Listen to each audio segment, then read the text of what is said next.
Kamakailan ay naging usap-usapan sa social media ang aktres na si Andy Eigenman matapos na punahin ng ilang netizens ang kuhang video nito habang gumagawa ito ng inumin na kanyang paninda sa mismong coffee store nito. Sa video na ini-upload sa Facebook ni Alvin Lopez, makikita si Andy mismo ang nagpre-prepare ng inumin. Simpleng naka-sleeveless top at short lamang si Andy at habang ginagawa ang inumin, napakamot siya sa kanyang braso. Dito tila naging big deal sa ilang netizens ang pagkamot ni Andy kung kaya't todo react ang ilan.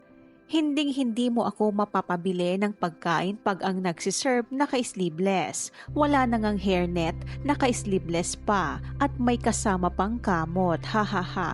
Kahit na sino pa yan sila except kung kapamilya nagsiserve pwede pa. She looks untidy and she's scratching her arms in front of the customer while serving the others. That's not okay. It contaminates the drinks or the foods. Just only saying about food safety and I have nothing against her.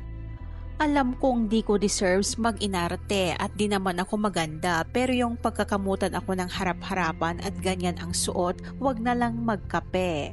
If you are in the food industry, it's non-negotiable that the service crew, staff are presentable and exemplify cleanliness. Hindi sa pag-iinarte na napuna siya, it's a standard we should uphold because paying customers deserve the best. We should demand what is expected of them, no excuses. Pagsakyan, pag sa hotel or restaurant industry, dapat naka-gloves, face mask, hairnet, saka naka-apron.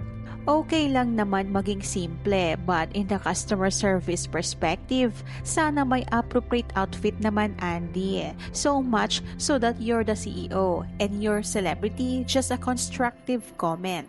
May mga nagtanggol din naman kay Andy at ang iba ay tinawanan lang ang video.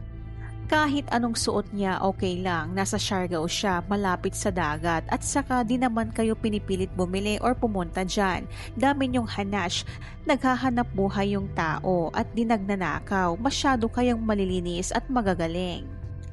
Sa ngayon, wala pa namang naging reaction si Andy tungkol sa viral video. Samantala, hinangaan naman ng aktres sa naging simpleng 5th birthday celebration ng kanyang anak na si Lilo. Si Andy mismo ang gumawa ng isang homemade birthday party na may temang Fiesta Flamingo.